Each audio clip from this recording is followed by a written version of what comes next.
Hello, and welcome to the Power Grid Quickstart Guide provided by LegacyOfFun.com. My name is Mike Mitrovich, and I created this aid to help get new players up to speed. Please know that it does not cover everything. Instead, the idea is that you watch this video while your host sets up the game and then rely on them to clear up all the confusion that I'm about to cause. Please click Begin when you're ready. So in the game of Power Grid, you represent a power company working to supply electricity to various cities. And you do this by bidding on and purchasing new power plants, purchasing the raw materials to fuel them, and building the network of cities that pays you for power. However, your opponents are trying to do the same. Resources are scarce and the competition is fierce. When the final round hits, the winner will be whoever is prepared to supply the most cities with power. In many games, Player 1 stays Player 1 throughout the game. In Power Grid, that's not the case. In fact, you can't even count on the player order remaining circular. And in some cases, the last player actually goes first. With that in mind, Power Grid is played over a number of rounds, each containing 5 distinct phases. The phases are determining player order, buying new power plants, buying raw materials, adding new cities to your network, and the Bureaucracy phase where you actually get to earn some money. Now, to give you a general feel for the flow of the game, let's see what one round of a 3-player game might look like. Phase 1, determining player order. On the game board is a scoring track marking the number of cities that each player has in their network. Player order is determined each round by number of cities. Whoever has the most cities goes first. In Phase 1, we determine the player order for the current round and track that on the player order track, also found on the game board. In our example, Carl has the most cities at 5, so he's Player 1 this round. Amy has 4 cities, putting her at Player 2. And Bob's a little slow on building his network, so with 2 cities, that puts him last. Now that we know the player order, we can move on to the next phase. Phase 2, buying new power plants. In Phase 2, we get to purchase 1 new power plant through an auction. We can have up to 3 power plants at one time, but if we already have 3, we'll need to discard an old one to make room for the new one. The power plant market is represented by 8 power plants in 2 even rows. They are always arranged from the lowest numbered plant to the highest. The top row with the lower numbered power plants is the current market. The bottom row represents the future. In the auction phase, you get to bid on power plants in the current market only, using the currency of the game called Electro. The minimum bid on a power plant is the number on the card itself. Player 1, Carl, starts the bid on Power Plant 15 by bidding 15 Electro. Going clockwise around the table, Amy isn't interested, so she passes. Bob bids 16 Electro. Carl jumps the bid to 20 Electro. Amy already passed and can't bid again on this power plant. And Bob decides to pass this time as well. So Carl takes the power plant and pays the winning bid of 20 Electro to the bank.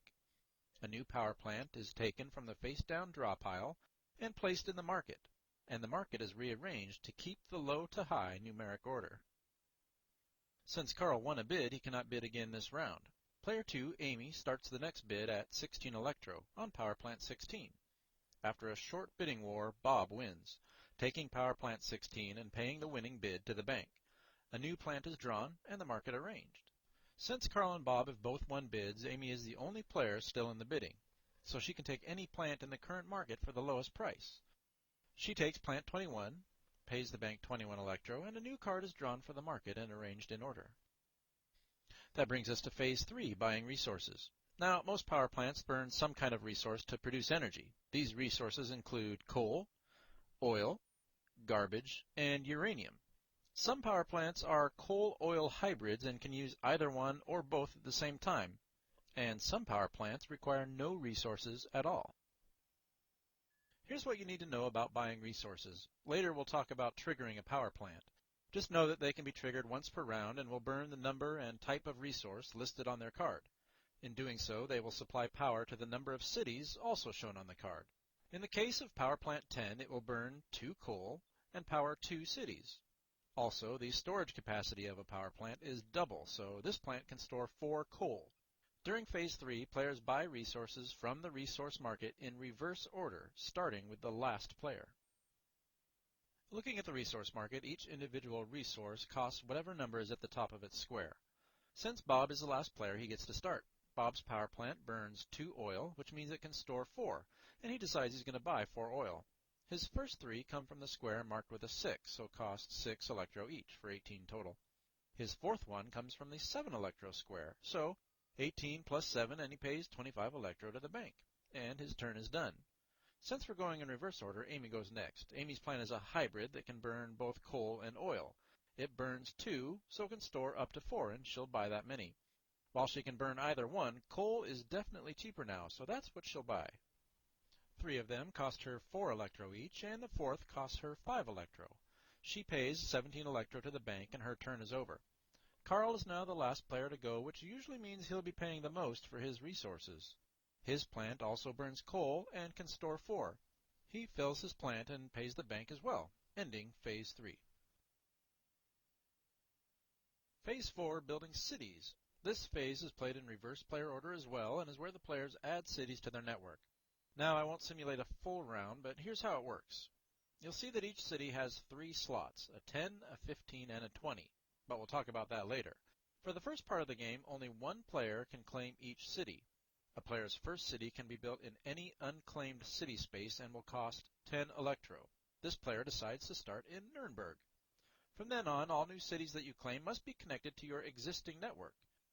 This means that to claim a new city, you must pay the 10 electro for the city itself, and any additional electro required for the pipeline in between. So to build, say, in Würzburg, you'd pay 10 electro for the city and an additional 8 for the connection. You can also bypass cities entirely, but you still need to pay the connection costs. To skip Fulda and build in Kassel, you'd pay the 10 electro for Kassel, plus the 8 and the 11 for connections in between. This works exactly the same for bypassing occupied cities. To build in Erfurt, you just pay 10 electro plus the 21 in connection costs. Again, this is done in reverse player order, so player 3 of our game would claim as many cities as they like and can afford, then player 2, then player 1. Please also note that you need to consistently track your total number of cities on the scoreboard. Also know that the power plant market always needs to keep up with demand. If any power plants in the market are equal to or smaller than the number of cities of any player, remove them and draw new power plants from the draw stack. And now we're on to the last phase of the round. Phase 5, Bureaucracy. This phase is where you actually get to earn some electro, as well as replenish the resource market and progress the power plant market on towards a bigger and better future. In this phase, players supply power to as many cities as they would like and are able to, and they earn money based on that number of cities. This time, player 1 gets to go first again, which means we get to start with Carl. Looking up the scoreboard, we see he has 5 cities. He has 1 power plant that will burn 2 coal and power up to 3 cities when he triggers it, and he decides to do so. Note that even though he has enough coal to power the cities twice, each power plant only triggers once per round and will always burn exactly the number of resources listed, no more and no less. For example, he can't decide to burn just 1 coal and power fewer cities. Now, when he activates his plant, 2 coal go back to the supply. Now that's not back to the resource market. We then reference the chart to see how many electro he earns. And we see that for powering 3 cities, he earns 44 electro, which he takes from the bank. Please notice that even if you power no cities this round, you're still guaranteed 10 electro. That ends Carl's turn, after which Amy and then Bob do the same thing, earning money for any cities they choose to power. Once the players have powered their cities, the next part of the bureaucracy phase is to replenish the resource market with resources from the supply. The numbers for this are based on a chart in the rulebook. And for the final part of this phase, we update the power plant market. We do this by taking the highest numbered power plant and placing it face down beneath the draw stack. Then we draw a new one to replace it and arrange the market in order. That ends Phase 5 and the round. A new round will begin with Phase 1 determining the play order of the players. Okay, you should have a decent idea for how the game plays out, but before I wrap up the video, let me provide some final notes as well as cover a major game mechanic I haven't addressed until now. Power plants. Here are some things you need to remember about power plants. You can only have 3 power plants at one time. After that, consider new purchases to be upgrades. If you buy a 4th plant, you have to get rid of an old one. And resource storage rules still apply. That means if you replace a coal plant with, say, a garbage plant, you lose that coal, unless you have another coal plant with storage room left. The good thing is that you can rearrange your resources anytime you want. Okay, steps of the game. We've talked about rounds and the various phases of a round. We even covered a typical round in any game. However, you also need to know that the game is broken down into 3 steps. You could basically consider these as the beginning game, the middle game, and the end game. And each step makes simple but significant changes to the rules. Now, Step 1. Step 1 is where you begin the game, and it plays just like our example round. Step 2.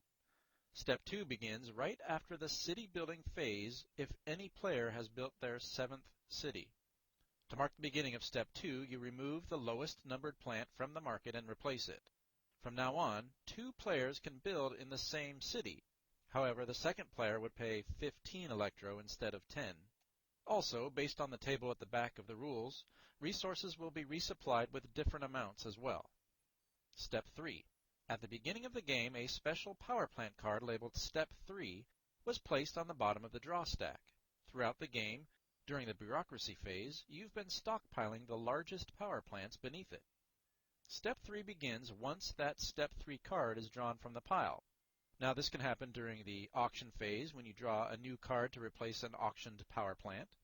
It can show up during the building phase when you remove low-numbered plants to keep up with city demand, or during the Bureaucracy phase when you move the highest numbered power plant to the bottom of the stack.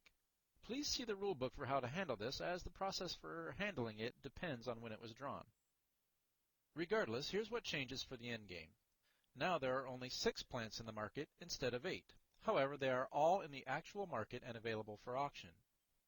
3 players can now build in the same city space. It'll cost the third player 20 electro. The resource resupply numbers change once again based on the chart. And lastly, instead of removing the largest power plant from market in the Bureaucracy phase, you'll be removing the smallest, drawing a new one to replace it. It's entirely possible that you'll exhaust the power supply stack in Step 3 and have no more available for future auctions. Okay, you should know enough now to be able to jump in and play. You know you'll be trying to balance up to 3 power plants, the resources that power them, and the network of cities you send that power to. And you know you want to be the one who can power the most cities at the end of the game. But you'd probably like to know, when is the end of the game? The game ends immediately after the city building phase in which any player has built their 17th city. It's important to know that this happens after the auction phase and before you can purchase new resources, so you need to be prepared. The winner is whoever can supply electricity to the most cities in their network. Keep in mind that this isn't always the player who has the most cities, since they may not have enough power plants that are big enough, or they may not have the resources needed to power them when the game ends. If there's a tie, the player with more money wins. And if there's still a tie, it's the player with the most cities who wins, whether they can supply them with power or not. Well, I hope you've enjoyed my Power Grid Quick Start and that it can help get you up and playing quickly. Love it or hate it, I'd love your feedback. Please feel free to send your comments to hello@legacyoffun.com or reply on my YouTube channel if you're viewing this there. If you are viewing this on YouTube, please know that you can also see it in a higher resolution on the legacyoffun.com website. Enjoy the game.